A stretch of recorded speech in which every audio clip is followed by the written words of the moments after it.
Mordomo, todos sabem o que é um mordomo, ou pelo menos já viram em algum filme, alguma novela. E mordomia, no dicionário, significa administrar uma casa que não é sua. A palavra mordomia cristã, em teologia, é o estilo de vida daquele que aceita o senhorio de Cristo e caminha em sociedade com Deus. Então, nessa manhã, Salmo 24:1 diz assim: do Senhor é a terra e tudo que nela existe, o mundo e os que nele vivem. Salmo 8:5-6 diz: tu o fizeste um pouco menor do que os seres celestiais e o coroaste de glória e honra. Tu o fizeste dominar sobre as obras das tuas mãos, sobre os seus pés, tudo fizeste. Romanos 14:7-8, pois nenhum de nós vive apenas para si, e nenhum de nós morre apenas para si. Se vivemos, vivemos para o Senhor, e se morremos, morremos para o Senhor. Assim, quer vivamos, quer morramos, pertencemos ao Senhor. Vamos começar, é algo que nós precisamos entender. Nós somos do Senhor duas vezes. Nós fomos criados por Deus. Quem é que nos criou? Deus. Então, quem é o nosso dono? Deus. O homem pecou no Éden. E Jesus Cristo veio e redimiu o homem na cruz do Calvário. Novamente, Ele nos adotou e nos chamou filhos. De quem somos? De Deus. Nós somos propriedade do Senhor. Entendam isso de uma vez por todas, para não ficar duvidando quando o diabo ou alguém por aí fica enchendo a tua cabeça de minhoca, dizendo que você não é digno, que Deus não vai te ouvir, que Deus não tem parte contigo. Você é de Deus em dobro. Ele te criou e Ele te resgatou. Nós somos propriedade do Senhor. Em 1 de Pedro 2, 9 e 10 diz: vocês, porém, são geração eleita, sacerdócio real, nação santa, povo exclusivo de Deus, para anunciar as grandezas daquele que os chamou das trevas para a sua maravilhosa luz. Antes vocês nem sequer eram povo, mas agora são povo de Deus. Não haviam recebido misericórdia, mas agora a receberam. E em 1 Pedro 4:10 diz: cada um exerça o dom que recebeu para servir os outros, administrando fielmente a graça de Deus em suas múltiplas formas. Nós entendemos que nós somos os administradores do reino de Deus. Acabamos de falar, teu reino vem. Uau! Mas se o reino de Deus está na tua vida, ele tem se manifestado como é? A gente fala muito do reino de Deus nas coisas. Lá nos céus não tem doença, lá no céu não tem pobreza, mas lá no céu também não existe desordem. E aí? Lá no céu não existe pecado. E aí? Lá no céu não existe uma série de coisas que ainda existe aqui. E nós nos importamos com aquilo que é de Deus. Quem nos dá saúde é Deus. Quem nos dá riqueza é Deus. Isso não é teu problema, nem meu. Isso é o problema de Deus. Agora, as coisas que Ele quer que o reino se manifeste.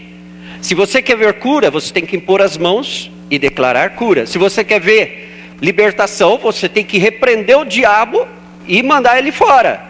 É você que tem que fazer isso. E é tua responsabilidade. O nosso problema é que nós invertemos as coisas. Nós queremos fazer o papel do Espírito Santo e nós queremos que o Espírito Santo faça o nosso papel. A mordomia nada mais é do que administrar algo que não nos pertence. Significa, a nossa vida não nos pertence, porque Ele já nos criou e nos redimiu. Então Ele é o dono da nossa vida. Para aqueles que têm chiliques emocionais e tudo mais, esqueça isso. Você tem dono. E a igreja de Jesus Cristo precisa aprender de uma vez por todas que ela tem dono, que Ele é rei e que Ele manda. Ponto. Acabou.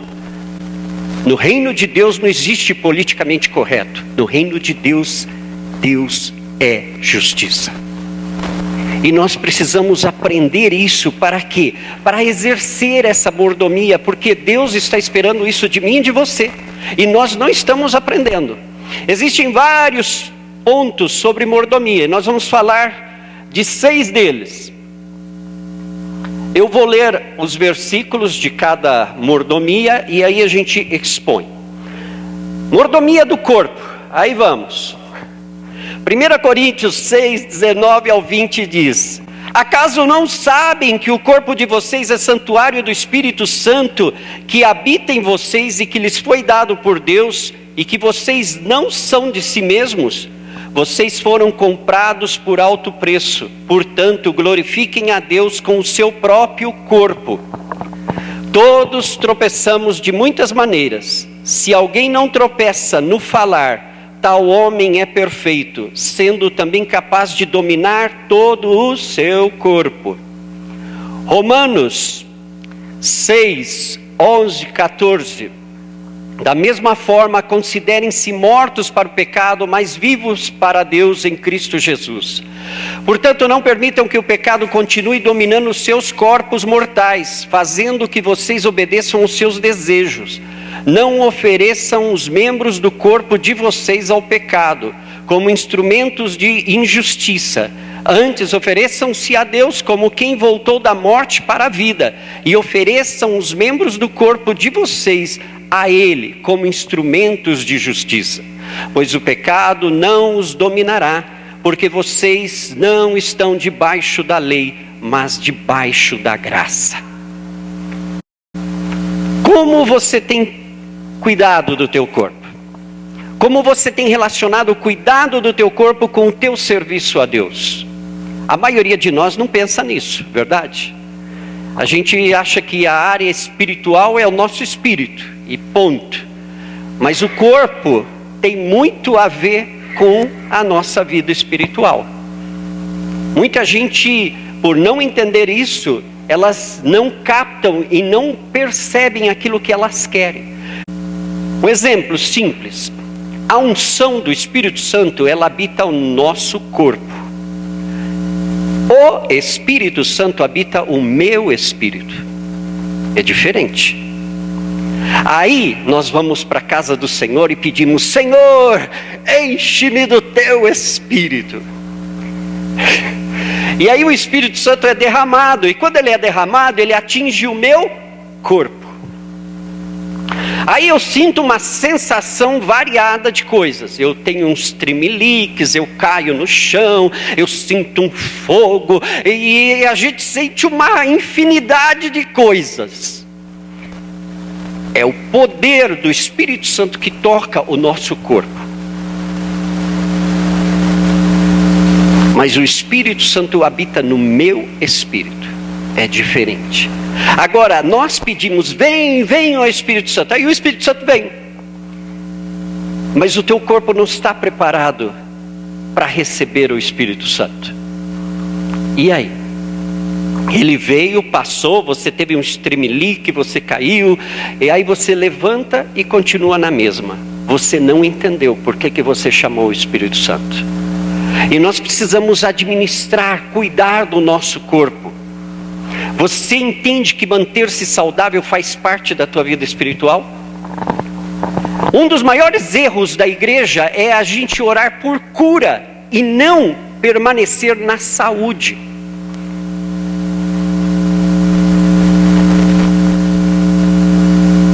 Jesus já pagou o preço da nossa enfermidade. Nós fomos por Ele curados.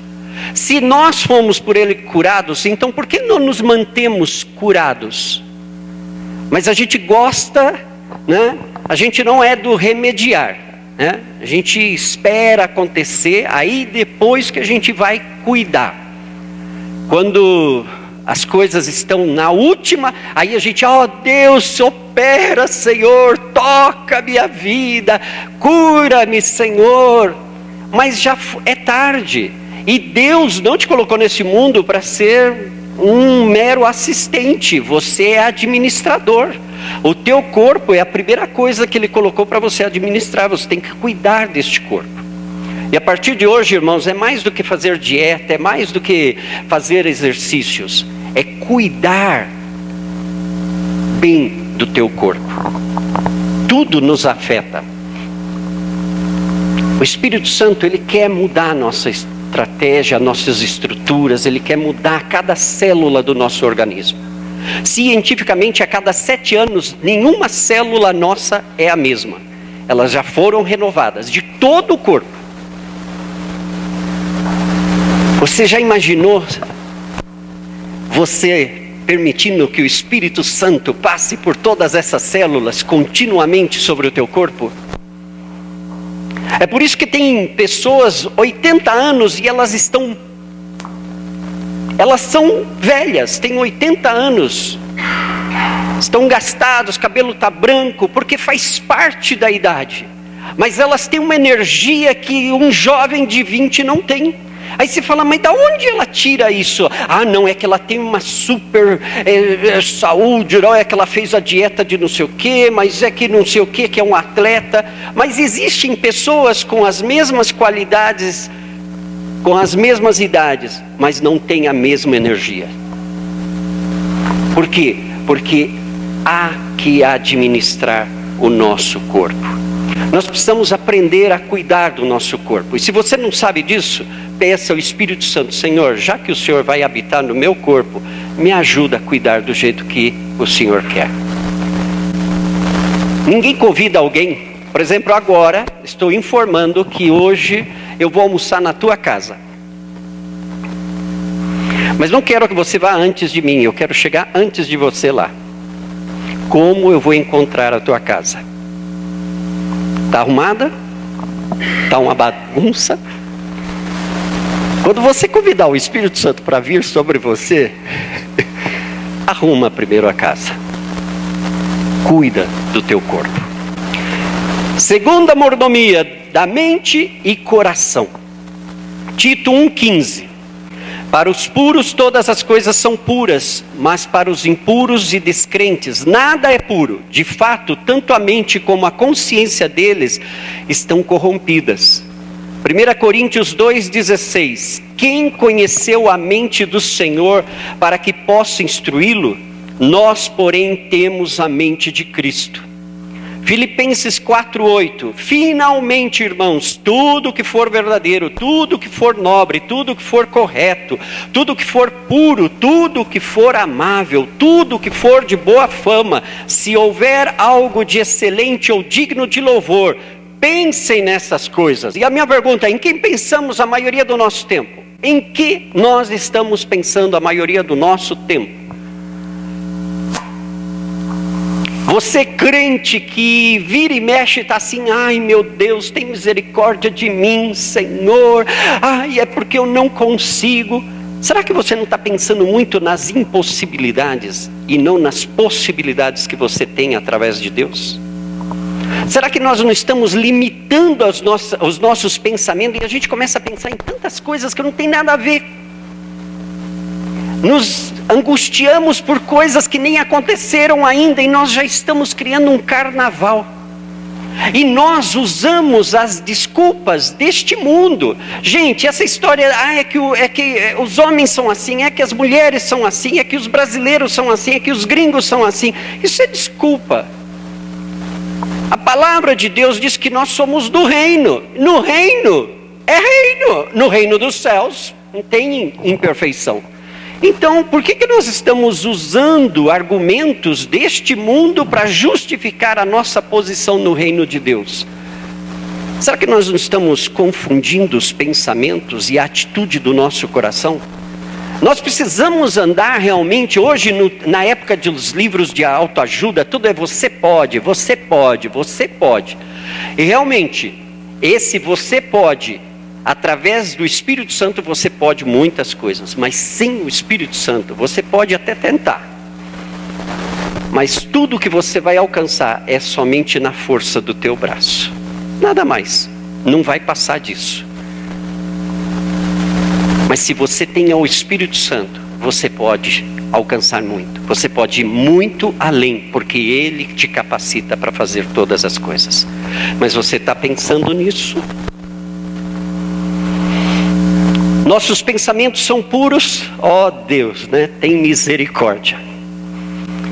Só vamos entender a mente de Cristo se tivermos um relacionamento com Cristo e conhecimento da sua palavra. Tem muito crente, virou moda nas igrejas a gente falar assim: eu tenho a mente de Cristo, eu tenho a mente de Cristo, eu tenho a mente de Cristo. Você não vai ter a mente de Cristo e falar 3 vezes eu tenho a mente de Cristo e shazam, pá, você tem a mente de Cristo. A mente de Cristo, a gente desenvolve a nossa mentalidade com o nosso relacionamento. Por exemplo, tem pessoas que são muito negativas. E a gente fala, nossa, essa pessoa é muito negativa. Analisa a vida que ela levou. Nossa, aquela pessoa é muito violenta, mas ela vem de um contexto de violência. Nossa, é muito ansioso, ela vem de um contexto de ansiedade. Nossa, é uma pessoa que parece que nada importa, ela vem de um contexto assim. O contexto de vida nosso é o que determina os nossos pensamentos e as nossas atitudes, porque assim a palavra diz, assim como eu penso, eu sou. Se eu penso que eu sou incapaz, por mais esforço que eu faça, nada dá certo. Se eu penso que eu posso, ainda que fisicamente eu seja incapaz, eu alcanço. É por isso que hoje a gente vê pessoas que não têm braço, não têm perna, e elas são campeões olímpicos. E você com braço e perna, você não consegue correr meia quadra. O que muda? Não é o corpo, é a mente. Tudo está aqui, gente. Você precisa aprender a mudar a mente, renovar a mente, diz a palavra. Mas como que você vai renovar a mente se você não conhece a palavra? E você precisa ter, não é só conhecer a palavra. Tem muita gente que foi ao seminário, aprendeu a Bíblia de cor salteado, de grego, o hebreu e o que significa e tal, e não mudou nada. Por quê? Porque não é somente as letras disso, mas você tem que andar com aquele que deu a palavra, aquele que é a palavra. E quando você permite isso, há um ditado para os antigos conhecem, né? Diga-me com quem andas, e eu direi quem és. Com quem vocês têm andado no dia a dia? Confesso que às vezes ao ouvir a conversa, parece que as pessoas não estão andando com Jesus. Elas estão andando com uma série de coisas, menos com Jesus.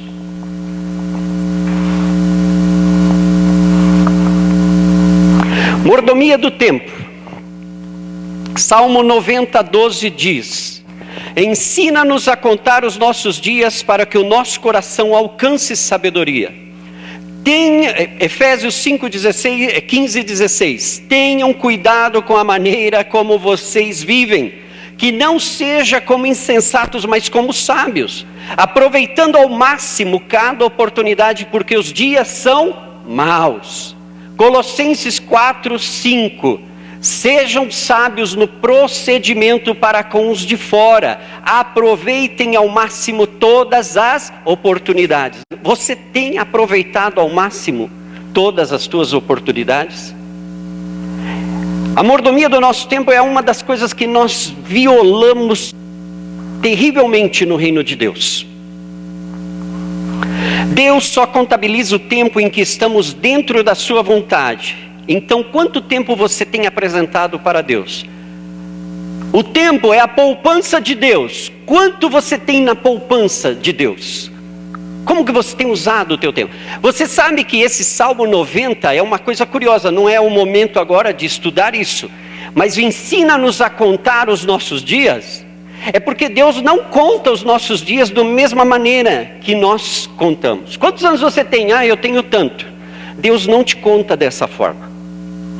A Bíblia informa nos livros de Reis e Crônicas, é muito interessante, isso é motivo para um estudo bíblico. Mas Deus contabiliza a história do povo dele Mas no meio dessas histórias, houveram tempos em que o povo se afastou de Deus, de que o servo que dirigia o povo de Deus pecou contra Deus.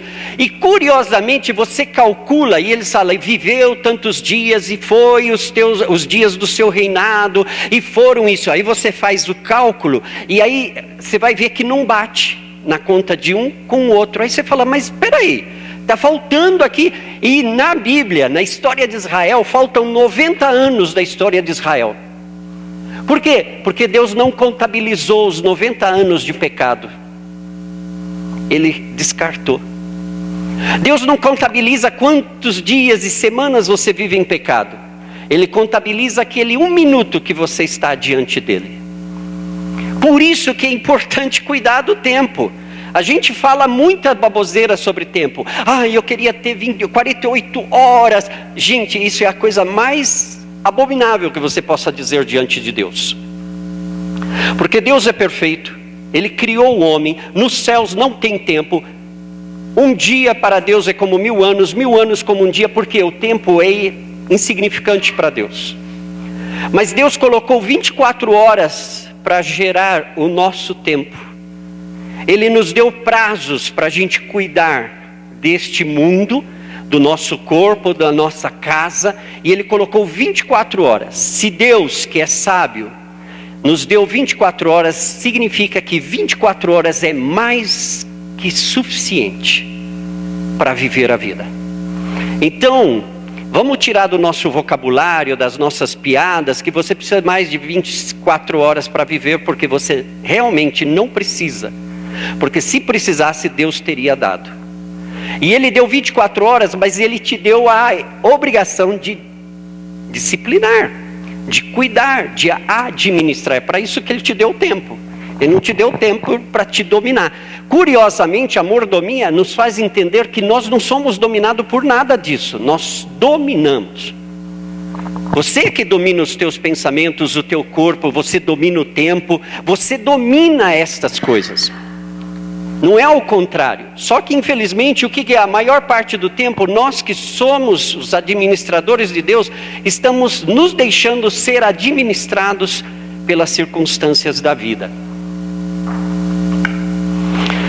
Nós estamos aproveitando ao máximo o nosso tempo. Curioso aí da palavra que diz, aproveitando ao máximo cada oportunidade. Aproveitem ao máximo todas as oportunidades. Nós estamos aproveitando cada oportunidade. Será que a gente não está gastando o nosso tempo em baboseira? Eu escuto muita gente, eu não tenho tempo, é que você não sabe que eu tenho casa, roupa para lavar, filho para cuidar, eu tenho empresa tal. Querido, eu não sei se vocês que vivem na internet não perceberam ainda que os maiores empresários deste planeta leem no mínimo 8 livros por mês. Ou vocês acham, mas ele é rico, ele fica lá no iate dele o ano inteiro, coçando, e aí por isso ele lê livros. Não, esses caras estão de conferência em conferência, e passa daqui de um avião para o outro, e falam para cá, e administram, e cuidam de milhões, e tudo. Eles não têm tempo. Mas como que eles encontram tempo? E como que eles conseguem tempo para ler 8 livros por mês? Se nós não conseguimos ler um capítulo da Bíblia por dia, aí você reclama que a tua vida não vai bem.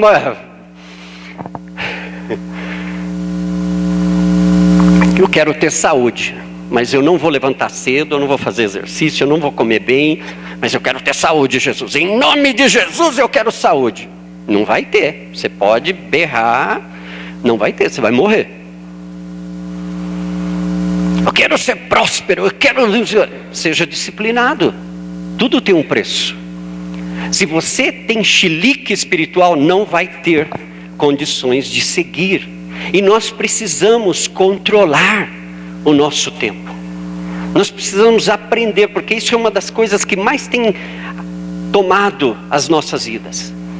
É que eu não tenho tempo. E você perde tempo falando que você não tem tempo. Em vez de você perder tempo falando que você não tem tempo, gasta esses poucos minutos que sobraram e faz alguma coisa útil na tua vida. Deixa de reclamar e atue. Mordomia dos dons e talentos. Aí vai, crente se prepara. 1 Coríntios 12, 11. Todas essas coisas, porém, são realizadas pelo mesmo e único Espírito, e Ele as distribui individualmente, a cada um como quer.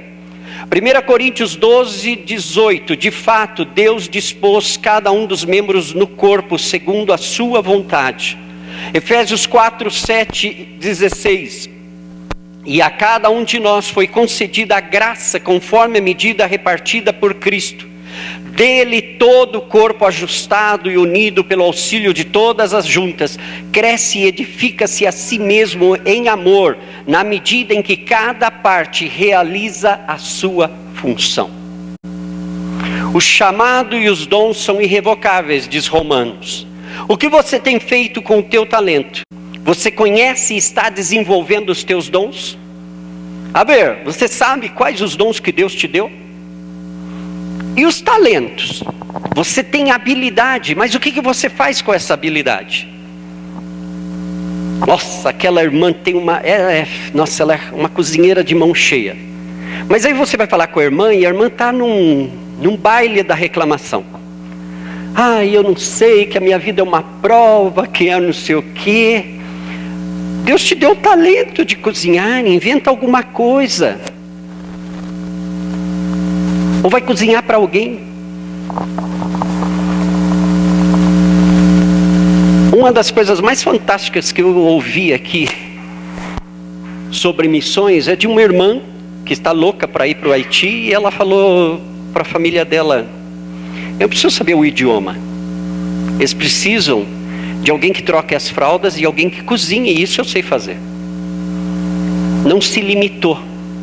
A maioria de nós nos limitamos. Por quê? Porque nós não usamos aquilo que nós temos.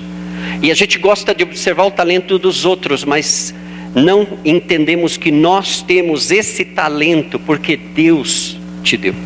Deus te colocou aí. Mas eu sou professor, mas eu queria ser cantor. Não, Deus te colocou como professor, seja o melhor professor. E se Deus te colocou como cantor, seja o melhor cantor. Se Deus te colocou como engenheiro, seja o melhor engenheiro. Se Deus te colocou como algo para fazer neste mundo, faça bem feito e seja o melhor. Em Santa Cruz de la Sierra, eu conheci, lá ainda existe nos dias de hoje, aqueles engraxates, que tem a cadeira no meio da praça. Um engraxate, na época que eu ouvi esse testemunho, faziam 24 anos que aquele senhorzinho engraxava sapato na praça de Santa Cruz.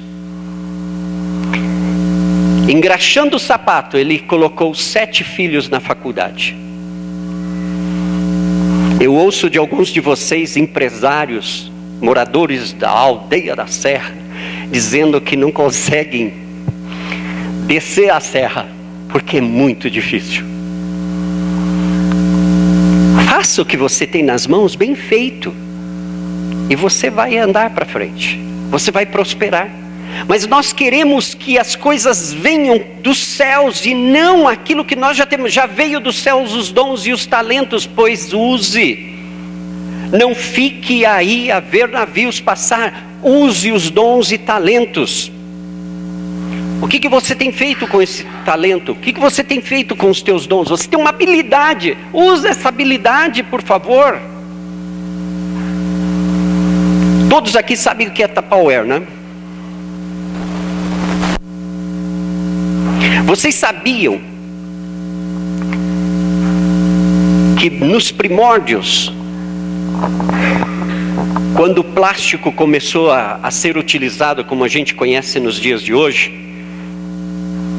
a mulher de um big empresário norte-americano que sofreu um acidente e ficou paraplégico, ela nasceu madame e viveu a vida inteira dela como madame. Casou com um milionário e nunca precisou trabalhar. Aí o marido fica paraplégico. Os administradores das empresas que ele tinha cobraram dela a administração e ela não sabia administrar. Ela nunca trabalhou na vida, ela não sabia como fazer as coisas. Por fim, passaram algum tempo e eles foram perdendo tudo, porque Ela não tinha condições de administrar, tiveram que vender, entregar, porque ela não sabia.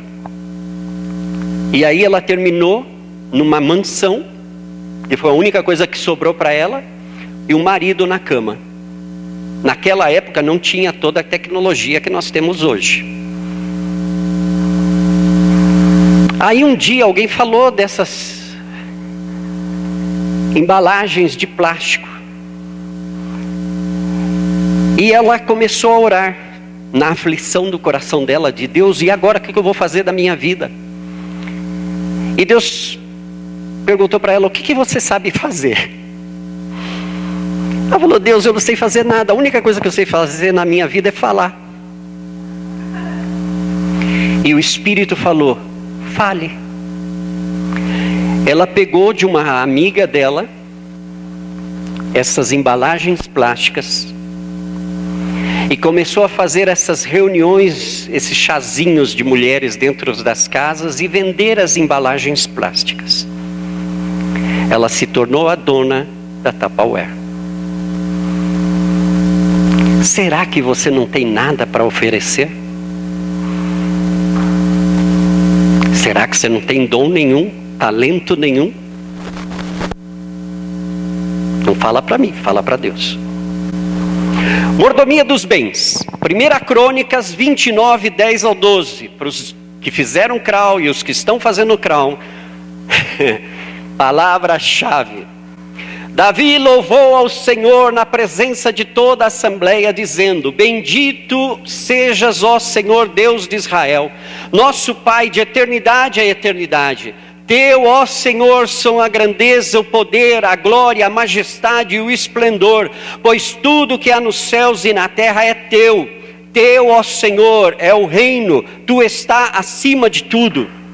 A riqueza e a honra vêm de ti, tu dominas sobre todas as coisas, nas tuas mãos estão a força e o poder para exaltar e dar força a todos. Ageu 2:8, tanto a prata quanto o ouro me pertencem, declara o Senhor dos exércitos. Deuteronômio 8, 17 e 18, não digam, pois, em seu coração, a minha capacidade e a força das minhas mãos ajuntaram para mim toda essa riqueza. Mas lembre-se do Senhor, o seu Deus, pois é Ele que lhes dá a capacidade de produzir riqueza, confirmando a aliança que jurou aos seus antepassados, conforme hoje se vê. Como você tem cuidado daquilo que você tem recebido de Deus? Podemos ir lá ver, abrir a porta. Ai, melhor não, porque está uma bagunça. Deus me deu uma casa, glória a Deus. Como que está o muro da tua casa? Caindo? Gente, eu acho que a gente não entendeu ainda que nós nascemos neste planeta por ordem e mandamento de Deus, e Deus nos deu a habilidade de administrar esse planeta. E se você ainda não entendeu isso, eu não sei o que você está fazendo da tua vida, mas faz parte da nossa vida cuidar. No céu não tem muro caindo, não tem nada enferrujado, não tem nada sujo, não tem nada bagunçado, e não é uma questão de cultura, é uma questão de disciplina, de ordem, nada mais. A gente que cai nisso, né? A gente não é que eu sou bagunceiro. Bom, eu conheço pessoas que foram ultra bagunceiras e que hoje são ultra organizadas, porque decidiram se organizar. É que eu não sei. Bom, então você fica no eu não sei, daqui a 10 anos eu vou te ver no mesmo lugar, fazendo as mesmas coisas. Por quê? Porque você não tomou a decisão de avançar. Não é culpa de Deus e também não é do diabo. É nossa culpa. Nós estamos cuidando daquilo que Deus nos deu, irmãos. Deus te deu saúde. Você primeiro prefere se enfermar, depois a gente vai lá e a pastora ora. Aí eu vou lá naquela campanha dos milagres e Deus vai fazer. Isso é remediar. O que significa, em outras palavras, irresponsabilidade. Porque eu não deveria estar lá, eu deveria ter prevenido antes. Eu deveria ter antecipado, porque um administrador, ele administra, e um bom administrador é bom administrador porque ele vê lá na frente o que vai acontecer e já cuida para que quando suceda não haja um desastre. Nós precisamos cuidar dos nossos bens. Não tome em vão as coisas que você tem. Cuida de tudo que você tem. A gente tem uma mania, é que eu não moro lá na mansão, a minha casinha desse tamanho. Cuida bem da tua casinha. Seja fiel naquilo que você tem. E sobre o muito Deus vai te colocar. Como que Deus vai te colocar numa mansão para você transformar a mansão num lixão? Não funciona. É a nossa mente. Uma missão na Inglaterra fez essa experiência no Cairo, no Egito. Se chama, o Cairo é uma cidade inteira, é um lixão. E havia uma comunidade de crentes dentro do lixão, aqueles que vivem dentro do lixão. A missão tinha os recursos, fizeram um residencial para os crentes fora do lixão e levaram eles para aquele residencial. Em um mês tinha cartão, caixa de papelão por todo cotelado dentro de uma casa boa. Por quê? Eles tinham mudado de lugar, mas a mentalidade deles continuava a mesma. Eles viam a porta toda bonitinha, mas eles tinham que revestir ela de cartão, colocar uma telha, caixa por todo lado. Mas a missão não era o objetivo, era que eles vivessem melhor. Aí o que a missão teve que fazer? Levou eles de volta para o lixão. E durante 3 anos trabalharam na mentalidade deles. Nesse período, eu trabalhava com alguns dos missionários deles, e eu via nas revistas sempre a oração assim, a igreja do lixão, a igreja do lixão, ore pela igreja do lixão que estão construindo a igreja do lixão. E eu, quando ouvia isso, eu me imaginava que a igreja do lixão, a experiência das casas foi um fracasso, então a igreja do lixão que nada mais é do que um galpão. Quando inauguraram e me mandaram as fotos da igreja do lixão, gente, é uma das igrejas mais luxuosas do Cairo. Ela está dentro da montanha, numa gruta. Os assentos, assim você fala, essa é a igreja do lixão? Parece a igreja da mansão, mas não do lixão. 3 anos mudando a mente.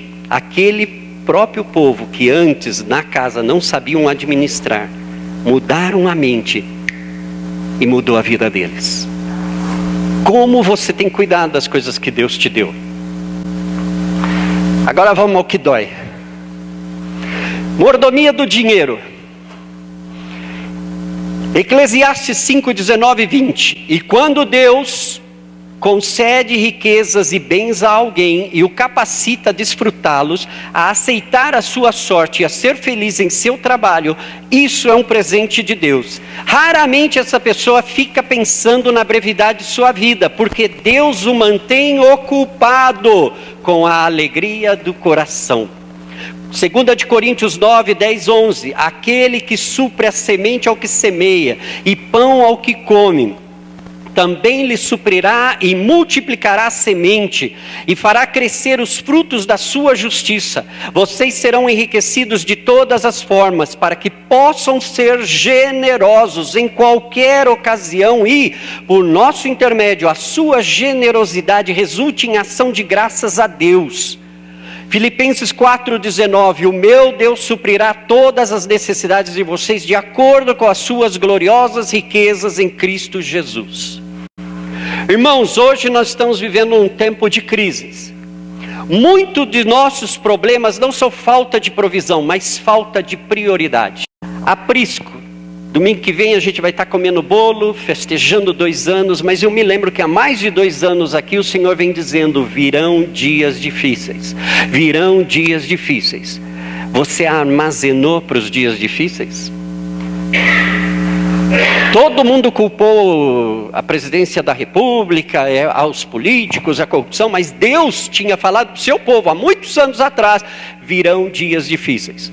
Vocês se prepararam para os dias difíceis? Não. Então não reclame.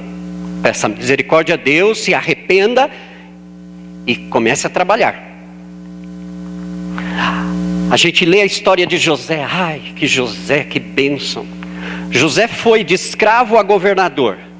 Mas quando ele conheceu a vontade de Deus e sabia que haviam 7 anos de hiperabundância, mas viriam 7 anos de fome, Deus deu sabedoria e ele instruiu aos seus súditos e construíram galpões e armazenaram para aquele tempo ruim. Isso é administrar. Se você não fez isso, já volta para tua casa de joelhos e arrependa-se, porque você está errado. O mais legal da história de José não é que eles tinham comida para 7 anos de fome. É que o faraó era o rei do Egito.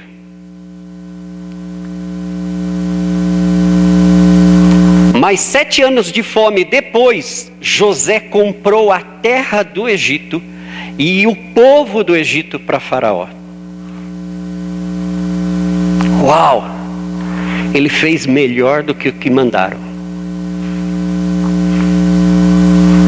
Ele fez muito mais do que pediram, porque ele soube administrar e por isso foi abençoado. Será que a nossa falta de provisão não é falta de prioridade? Quais são as nossas prioridades? Na época da abundância, vamos passear, vamos gastar, vamos comer, vamos fazer a festa. Faça a festa, mas guarda para os tempos difíceis. Hoje nós estamos em tempos difíceis. Nós temos para ajudar a todo mundo? Se nós não temos nem para ajudar a nós mesmos, como vamos ajudar aqueles que têm carência? Mas em Deus é possível, só que nós precisamos entender que a responsabilidade não é dele, é nossa. E agora, irmãos, para concluir,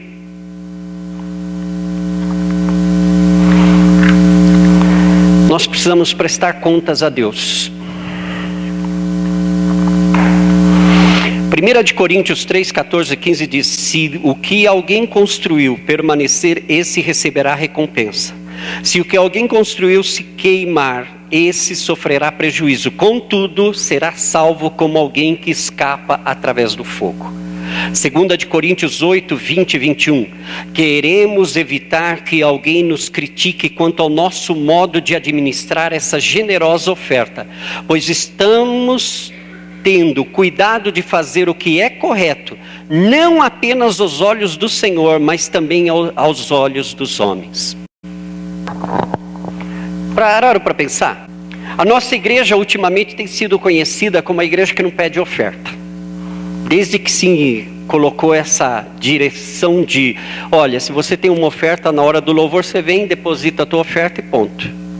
Nós estamos tão habituados, tem que dar, traz a tua oferta, meu irmão, no altar. Que tem gente que fala, é que a palavra diz, e tem gente que está contra isso, tem gente que está a favor disso, e tem gente que ainda não entendeu isso.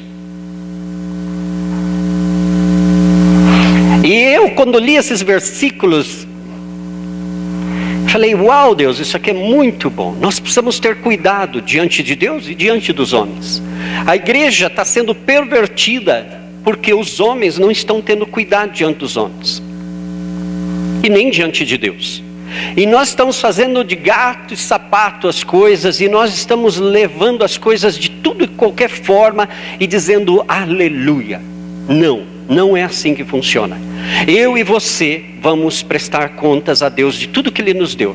Eu te dei uma vida, você viveu na terra há 20 anos, você viveu na terra há 80 anos. O que você fez? O que você tem para devolver? Ai Senhor, eu sabia que eu tinha o dom da cura. Ai, mas eu era tímido e eu não podia, e eu guardei, toma ele de volta aqui. O final dessa história vocês sabem, né? Essa pessoa não recebeu o melhor elogio e dizendo, venha, desfruta do meu reino. Essa pessoa foi escorraçada do reino. Por quê? Porque ela tinha o dom, mas ela não fez nada com o dom que ela tinha. Nessa manhã, irmãos, eu quero que vocês entendam de que nós estamos aqui. Deus tem dado visões e uma ideia de discipulado que é muito legal para a nossa igreja. E não é só a nossa igreja que está desfrutando disso. Deus está mudando o corpo de Cristo sobre a terra, porque Jesus não vai voltar por essa igreja meia boca. A igreja que vai ser tomada pelo Senhor Jesus é uma igreja cheia da glória de Deus, cheia do poder de Deus, desfrutando da presença de Deus. Essa é a igreja que vai subir. Se você é daqueles que gostam, você vai subir ou não vai subir? Melhor ver de você ficar perguntando para o teu irmão. Vai para o teu quarto e põe a tua vida em ordem primeiro. Põe os teus dons em funcionamento. Nós precisamos. Já contei aqui a história do pastor que ele queria orar por cura e durante 1 ano a pessoa que ele orou morreu. Ele desistiu? Não. A maioria de nós, na terceira oração, já fala, isso aí não é para mim não. Deus está me mostrando que isso aí não é para mim. Ele insistiu 1 ano, todos que ele orou morreram. Você continuaria orando? Pois é, Cash Luna continua orando e ora, sobe numa plataforma, num estádio, e eu vi paralíticos levantando sem o homem falar sequer, seja curado, e os caras já levantaram. Mas durante 1 ano ele exercitou o dom e não arredou o pé. O que você tem feito? Eu orei lá, fez uma oraçãozinha e meio que arrumou e aí já desistiu. Gente, não é assim que funciona. Nós somos responsáveis de administrar o reino de Deus sobre a terra. O reino não vai vir, nós acabamos de cantar, o reino vem, o reino não virá se você não impor as mãos. O reino não virá se você não abrir a boca e falar. O reino não virá se você não cuidar daquilo que já está nas tuas mãos. O reino não virá na tua vida, virá na vida daqueles que estão fazendo, mas na tua vida o reino não virá e não se manifestará. Não é culpa de Deus e nem oposição do diabo, é porque você tem sido irresponsável. E nós precisamos nos responsabilizar. Igreja Aprisco, domingo que vem a gente só vai estar falando de festa, de aniversário, agradecendo a Deus por todas as maravilhas. Mas está na hora da gente começar a andar com as nossas próprias pernas. Está na hora da gente falar, Deus, estamos aqui. Há um texto, que não é meu, Robert Marx, de um movimento que curiosamente chama Cultura do Reino. E aqui no Brasil existem vários movimentos que chamam Cultura do Reino. E a mim não me interessam esses movimentos. O que me interessa é que cultura do reino é a cultura do reino que está na palavra. E olha o que ele diz aí. Chegou o tempo de parar de dizer, ai de mim, e começar a dizer, eis-me aqui, Senhor, envia-me a mim. Chegou o tempo de parar de dar desculpas ao chamado de Deus e se posicionar.